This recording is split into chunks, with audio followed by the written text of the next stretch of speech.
Breaking down Bama's offense with Stephen M. Smith of TouchdownAlabama.com. You see his information right there on the banner. Please follow him and the rest of the crew there at Touchdown Alabama. Moving on to a typically crowded running back room. Brian Robinson has been waiting for his turn, but certainly he's been a guy that year after year after year for 4 consecutive years has gotten his share of rushing attempts, typically picking up 300 to 400 yards, had 6 touchdowns last year. But Jace McClellan, Trey Sanders, of course, the 5-star, who unfortunately had that automobile accident coming off his best game of his freshman campaign against Mississippi State with 80 yards rushing, and Roydell Williams. So sort through all those guys with us. Is Brian Robinson going to be in the mode of a Derrick Henry getting just the lion's share of carries, or do you see more of a distribution and a ton of these guys getting into the mix? I see a distribution here, Mark.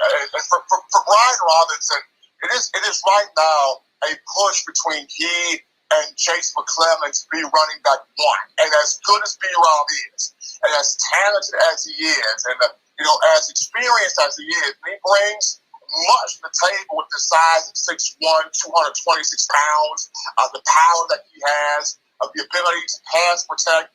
But in this modern day era of college football and in today's NFL, you have to have those running backs that can do everything well. And it's not just the power between the tackles, but it's having that burst, that explosiveness, that speed in the open space. It's having the ability to catch the ball out of the backfield and enhance the passing game, along with being able to pass protect. And with B-Rob, got to get more of that speed and got to become more, acclimated to catching that ball out of the backfield. And both of those two aspects, Jace McClellan really, really has in spades there. So both of those two are kind of jockeying for that running back one position. When you look at Jace McClellan, speed, burst, ability, athleticism, changing directions, can do a whole bunch of things.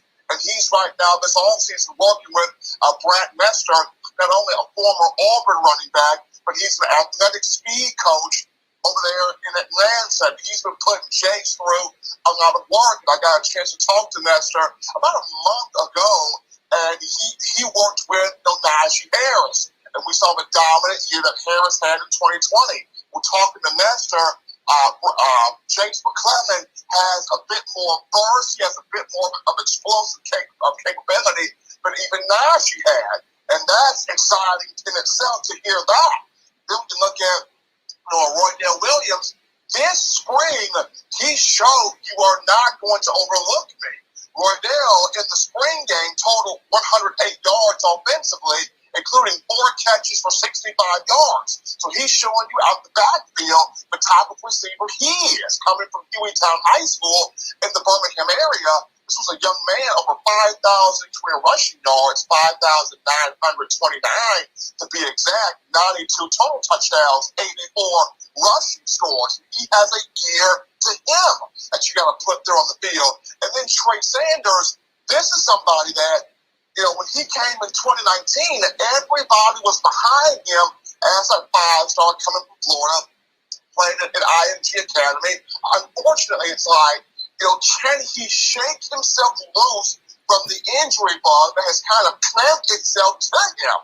Whether it was, his freshman year in fall camp where he had the foot injury and he missed the entire season, or whether it was, as you mentioned, Mark, the car accident he was involved in, coming off the great game he had against Mississippi State, a season ago. Can he find a way to shake himself loose from the injury thing and be that running back that Alabama fans know that he can be?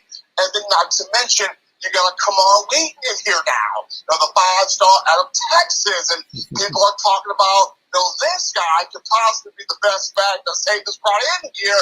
You got a loaded room here with 5 guys here at your disposal. So at the top of the chain there, B-Rob and McClellan kind of jockeying there for position.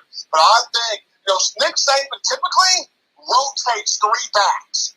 The question becomes, Mark, who's number 3?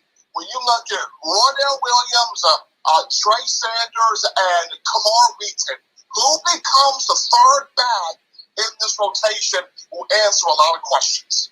And not lost in your number of points there, Stephen, is again the pass catching ability and what they need out of that running back position, considering that Najee Harris developed into an elite pass catcher, 43 catches, 4 touchdowns, and really made a difference in the passing game against the better defenses that Alabama faced the last couple seasons.